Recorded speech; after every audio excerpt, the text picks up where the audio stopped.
December 7th, 1941.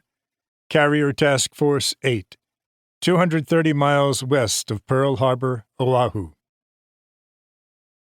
Sir, the communications officer sends his regards and says this message is marked urgent. The messenger's voice was tinged with anxiety, not because he knew the contents of the message, but because he had seen the look on the face of the radio operator who decoded it, and then handed it to him to deliver to the bridge. The messenger was glad to hand it off to the officer of the deck.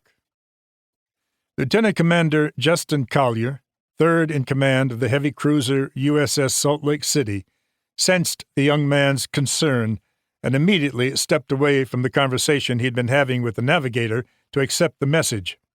"Thank you. Please stand by."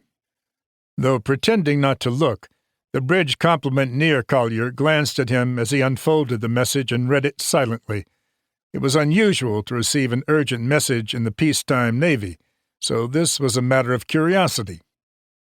Now on their way back to Pearl Harbor after taking part in a secret mission, escorting the carrier USS Enterprise as she ferried combat aircraft to Wake Island, the heavy cruisers USS Salt Lake City, USS Northampton, and USS Chester had been joined by 9 destroyers, all under the command of Vice Admiral William Halsey, to protect the Enterprise.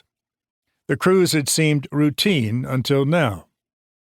Still wondering what was in the message, the bridge crew were startled when Lieutenant Commander Collier exclaimed, "This can't be right." For his part, Collier blushed as soon as he realized that he'd expressed his thoughts out loud, a foolish thing for an officer to do. But there was no time to explain, and he raced to the interphone on the back bulkhead of the bridge.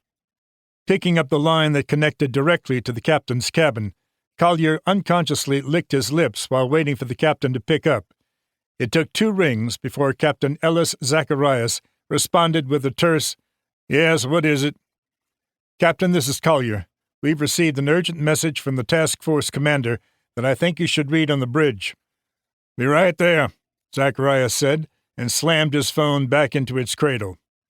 Collier hung up the handset and stepped forward on the bridge, aware the bridge crew were watching him. He tried to think of something to say, but decided against it. In a matter of moments, Zacharias burst onto the bridge and went straight for Collier, who handed him the paper. The men, now watching the captain instead of Collier, saw Zacharias nod several times as he worked his way through the message. Then he dropped his hands to the side.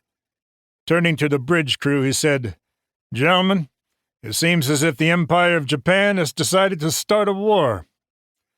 This was not entirely unexpected, as tension between the United States and Japan had been ratcheting up for more than a year, but it was a shock that what just moments before had been a possibility had actually happened, and they had no idea how Japan had begun the war.